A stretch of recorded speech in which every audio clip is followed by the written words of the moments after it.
बहुत खूब, बहुत खूब।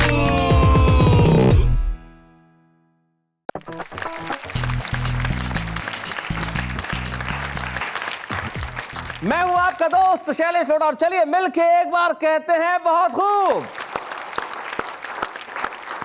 एक रेगिस्तान में तीन सहेलियां। आप कहेंगे भाई तीन सहेलियां और रेगिस्तान में, तो फिर क्या हुआ होगा? बढ़ी जा रही थी, रास्ता भटक गई इधर उधर, बेहद परेशान, कहाँ जाए, न रास्ता दिखे, न पानी पीने को मिले, न खाने को मिले, तीनों बेहद परेशान।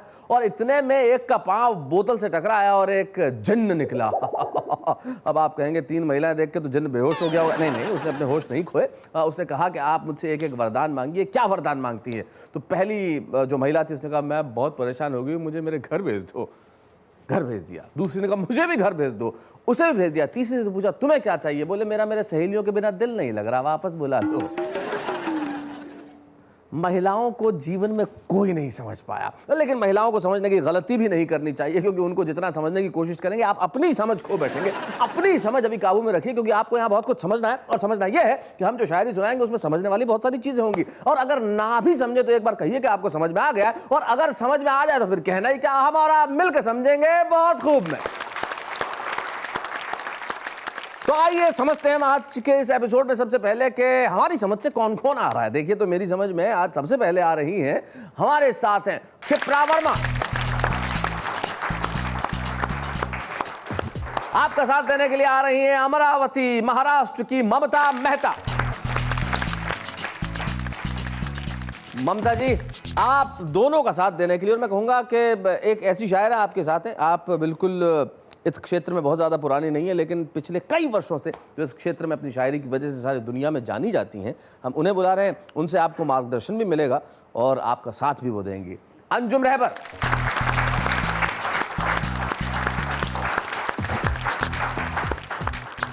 अंजुम जी कैसी हैं आप? अच्छी हूँ, बहुत। आप तीनों के आने से पहले मैं कह रहा था कि रेगिस्तान में एक बार तीन महिलाएं जो हैं वो फंस गईं, और महिलाओं ने जलन के मारे जो दो चली गई थी उन्हें भी वापस बुला लिया। ऐसा होता है क्या? शायद वो जाहिल होंगी। अच्छा, बाकी महिलाओं के भीतर ईर्ष्या नहीं होती? वैसे ये ईर्ष्या सबसे ज्यादा महिलाओं में होती है, ये तो सच है। ये सच है। क्यों होती है ये ईर्ष्या? वो महिलाएं इसलिए। वो महिलाएं हैं इसलिए, यानी ये उनका जन्मजात गुण है। बेशक। लेकिन आप जैसी महिलाओं से तो निश्चित तौर पे सबको ईर्ष्या होती होगी कि ईश्वर उन्हें भी ये ताकत देगा कि कुछ लिख सके। तो आपको ये ताकत खुदा ने बख्शी है कि आप सब लिख सकती हैं। तो आप तीनों के लिए एक बार मैं कहता हूं बहुत खूब।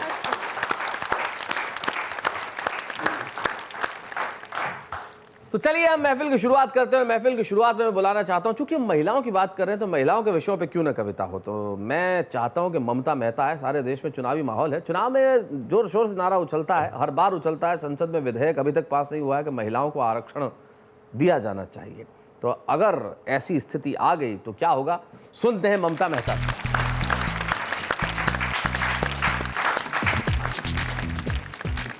महिला बिल जब पास हुआ तो मैंने इनसे कहा आप खुद तो कुछ कर ना सके पर मुझको तो करवा दो।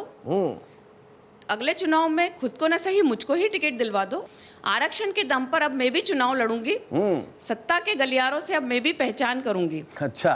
राजमहल की रानी बनूंगी, सर पे होगा ताज। राजमहल की रानी बनूंगी, सर पे होगा ताज। आधी दुनिया का होगा अब सारी दुनिया पे राज। क्या बात है, बहुत बढ़िया, बहुत अच्छा। आधी दुनिया का होगा अब सारी दुनिया पे राज। बहुत अच्छे। तो इनका जवाब था मुझसे लड़ते मन नहीं भरा जो चुनाव लड़ने चली हो। मुझसे लड़ते मन नहीं भरा जो चुनाव लड़ने चली हो। कांटों का ताज सर पे धरोगी तुम जो खुद एक नाजुक कली हो। घर तो ढंग से संभलता नहीं, देश क्या खाक संभालोगी। दो बच्चे तो पलते नहीं, अरबों को क्या पालोगी। भाई बहुत अच्छे। घर तो ढंग से संभलता नहीं, देश क्या खाक संभालोगी। दो बच्चे तो पलते नहीं, अरबों को क्या पालोगी। ताज बना मर्दों के लिए। इसके लिए मैं एक बात, इसके पहले मैं एक थोड़ी सी बात क्लियर कर दूं कि जब ये आरक्षण का बहुत चल रहा था, ये विधेयक जब निकल रहा था, तो एक नेता ने ये वाली बात कही थी कि वो जो खास तौर पे वो महिलाओं के आरक्षण के विरोधी थे, उन्होंने ये वाली बात कही थी कि ताज बना मर्दों के लिए तो मर्दों को ही मान दो।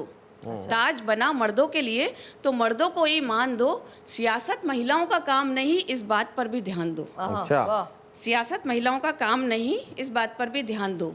सास ससुर व पति सेवा ही हर नारी का धर्म है। सास ससुर व पति सेवा ही हर नारी का धर्म है। राजनीति नहीं, नेता पैदा करना ही उसका कर्म है। क्या बात है, बहुत अच्छे, बहुत बढ़िया भाई, बहुत बढ़िया, बहुत अच्छे। नेता पैदा करना ही उसका कर्म है। बहुत अच्छे। तो मैं सोच में पड़ गई कि क्या फायदा इस विधेयक का, अगर पुरुष प्रधान समाज में मर्दों का कैसा है ये कायदा, पुरुष प्रधान समाज में मर्दों का कैसा है ये कायदा, क्या फायदा है इस विधेयक का, इस आरक्षण का क्या फायदा। अगर वाकई में देना है आधी दुनिया को आज़ादी, अगर वाकई में देना है आधी दुनिया को आज़ादी, तो शैलेश जी मैं माफ़ी चाहूँगी आपसे, तो सबसे पहले इन मर्दों की अकल में थोड़ी सी भर दो चाबी। और हम भी अगर चाहती हैं वाकई अपनी तकदीर पलटना, और हम भी अगर चाहती हैं वाकई अपनी तकदीर पलटना, तो सबसे पहले जरूरी है मर्दों की इस सोच को बदलना। क्या बात तो है, सबसे पहले जरूरी है मर्दों की इस सोच को बदलना। भाई ममता जी, आपने ये कविता की आखिरी पंक्तियां कहा कि मर्दों की अकल में थोड़ी सी चाबी लगा दी जाए और उससे मुझसे माफी मांगी। आज मुझसे आप माफी मत मांगिए, आज मैं अल्पसंख्यक हूँ, नितांत अल्पसंख्यक हूँ। और मर्द तो देखो बेचारा मर्द होता है, बेचारा मर्द होता है। अब वो क्या करे मर्द। हमारे पड़ोस में एक है, उसकी बीवी जो है वो थोड़ी सी ऐसा ही, उनको राज करने की आदत है, तो वो राज करती हैं। तो अचानक एक दिन 2 दिन पहले वो पति की आवाज़ आई, बड़ा मुझे लगा रातों रात मर्द हो गया लगता है। कहने लगा, जोर से उसकी आवाज़ आई, बोले कल सुबह जब मैं ऑफिस में जाऊँ, अपनी बीवी को कह रहा था, कल सुबह जब ऑफिस जाऊँ 9 बजे मेरे कपड़े प्रेस होने चाहिए, नाश्ता टेबल पे मिलना चाहिए, जूते पॉलिश किए हुए होने चाहिए। बीवी ने कहा सब कर लूंगी, पलंग के नीचे से बाहर निकल के बात कर। ये बेचारा मर्द होता है। तो ये बेचारा मर्द कहां जाएगा? अभी तो ब्रेक लेगा, फिर लौट के आएगा, फिर कहेंगे बहुत कुछ। लीजिए लौट आए हैं हम इस महिला स्पेशल में। अब भाई महिलाएं वैसे भी स्पेशल होती है और हमारे इस एपिसोड में तो तीनों ही महिलाएं, तो भाई कमाल ही हो गया। तो आइए आज भोजपुरी बयार के हमारे सेगमेंट में हम उस कवित्री को बुला रहे हैं जिसे नवोदित प्रतिभा के रूप में बहुत खूब ने इस देश के समक्ष प्रस्तुत किया था और बहुत खूब आज उसे एक स्थापित कवित्री की तरह बुला रहा है। तो ये दौड़ जो शिप्रा वर्मा ने तय की है, बहुत खूब से बहुत खूब तक की, आइए हम इसके लिए जोरदार तालियां बजाएं।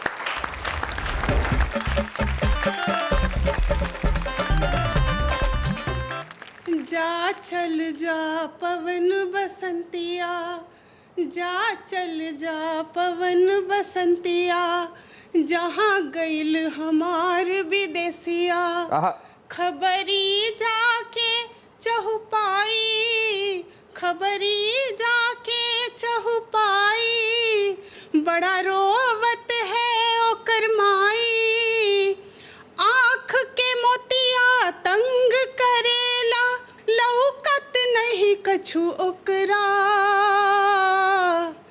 जब आई है ओकर बिटवा, तब ही चैन पड़ी कछु ओकरा। क्या बात है, बहुत अच्छे। जा चल जा पवन बसंतिया, जहाँ गइल हमार विदेशिया, दाना नहीं एको मिलल बा, दाना नहीं एको मिलल बा, भूखे बचवा सूतल बा, फाटल बावे सगरी कपड़ा, फाटल बावे सगरी कपड़ा, दिन रात के बाई पचरा, राउर कसम अब ना जी बोरे, सुन लो हमार अरजिया,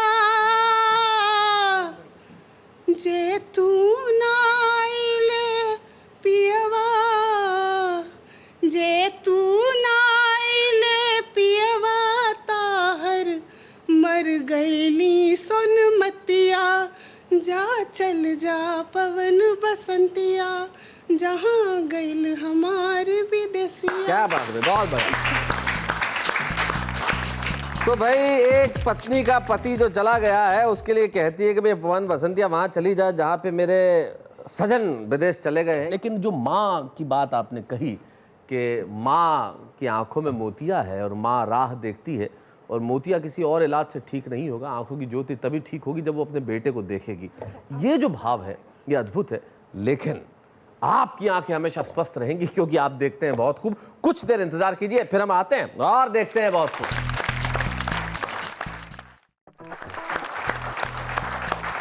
लौट आए हैं हम बहुत खूब। मैं बुलाने जा रहा हूं उन्हें जिनके लिए आप बेसब्र हैं, बेताब हैं और आप कह रहे हैं कि भाई शैलेश जी, अंजुम जी आई हैं तो कब सुनाएंगी, कब सुनाएंगी, कब सुनाएंगी, लेकिन अब कब का अब हो गया है, अब सुनाएंगी अंजुम रहमान।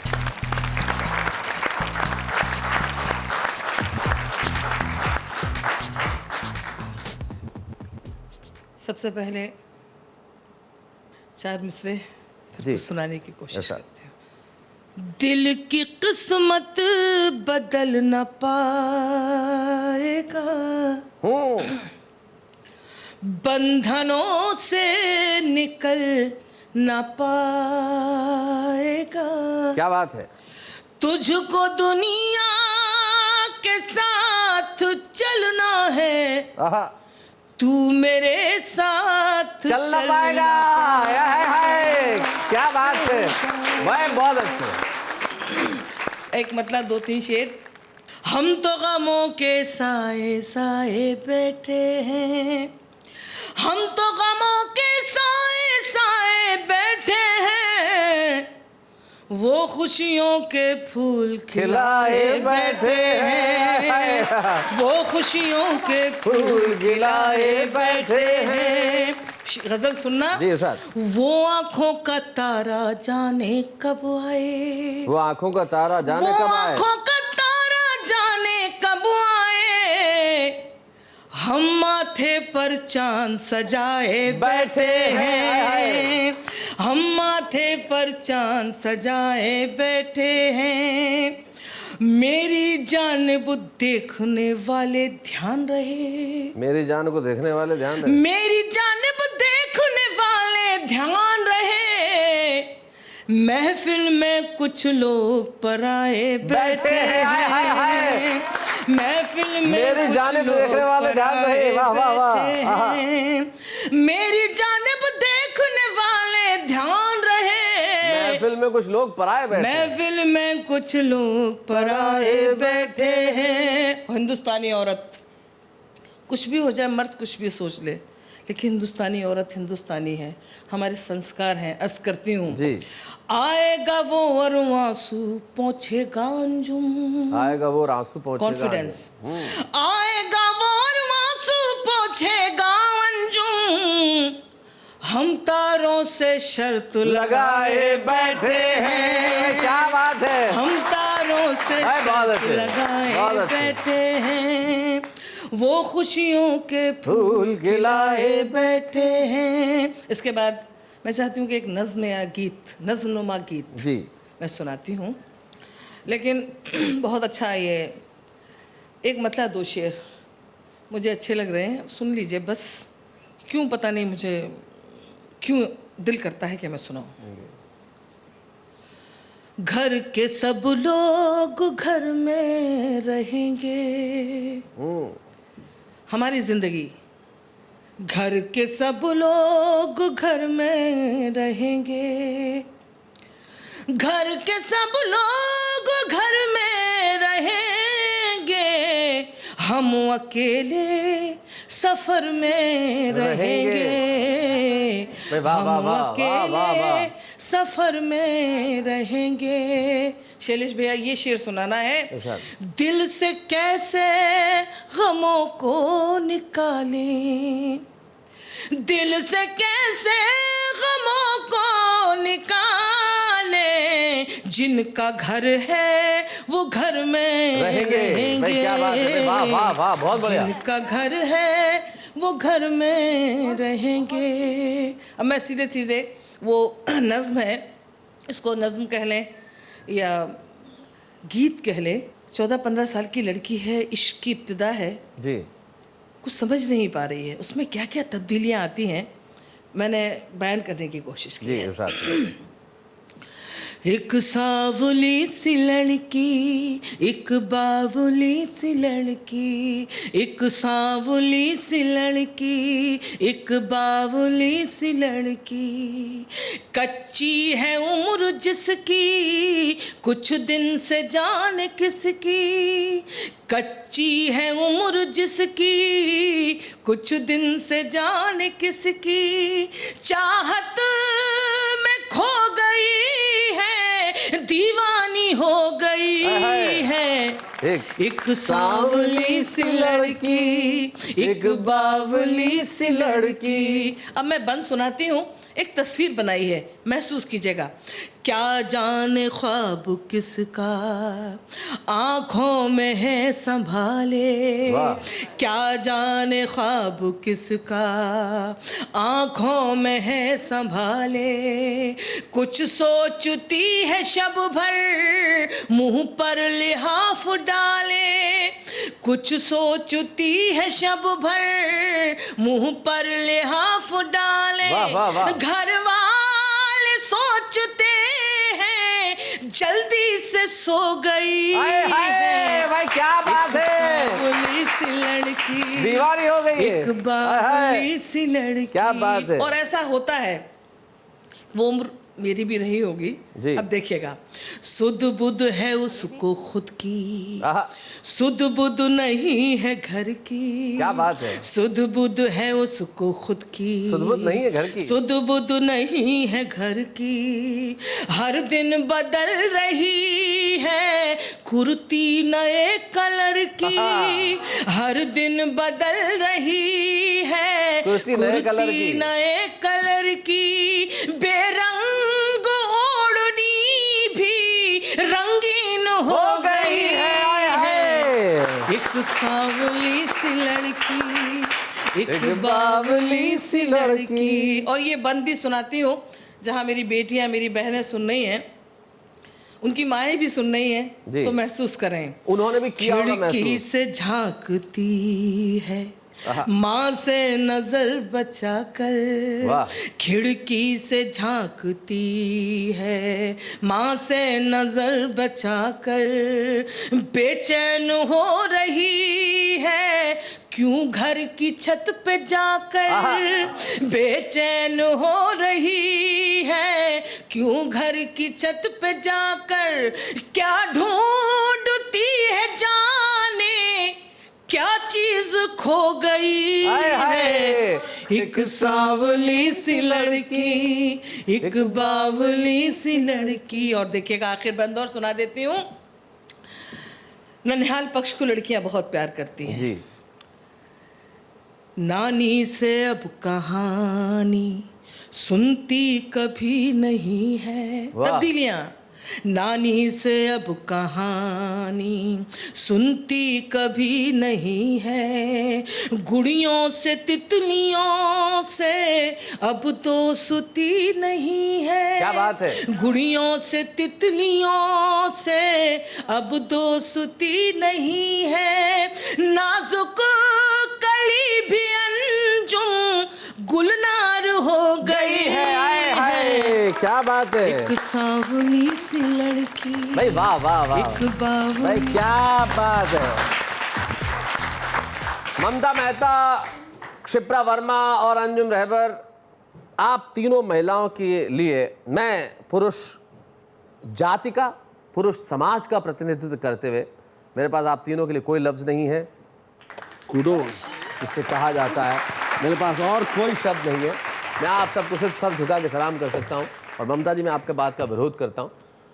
महिलाओं को आरक्षण की कोई आवश्यकता नहीं है। किसी पुरुष को महिला को आरक्षण नहीं देना चाहिए, क्योंकि आरक्षण उसे दिया जाता है जो कमज़ोर हो। बेशक। मैं बहुत होशोहवास और जिम्मेदारी से ये कह रहा हूँ कि औरत मर्द के बराबर नहीं है, हो भी नहीं सकती। मैं इसलिए विरोध करता हूँ, पूरे देश के टेलीविज़न के सामने औरत मर्द के बराबर नहीं है, न थी, न है, न हो सकती है। औरत हमेशा मर्द से बेहतर है, बेहतर थी और बेहतर रहेगी। मैं हिंदुस्तानी नारी को सलाम करता हूं और पूरे देश की तरफ से यह कहना चाहता हूं कि जब भी कोई नारी दिखे, एक बार धन्यवाद दीजिए ईश्वर को कि उन्होंने आपको ये मौका दिया कि आप नारी की कोख से पैदा हो सके। आइए हम दुनिया भर की नारियों के लिए एक बार कहते हैं बहुत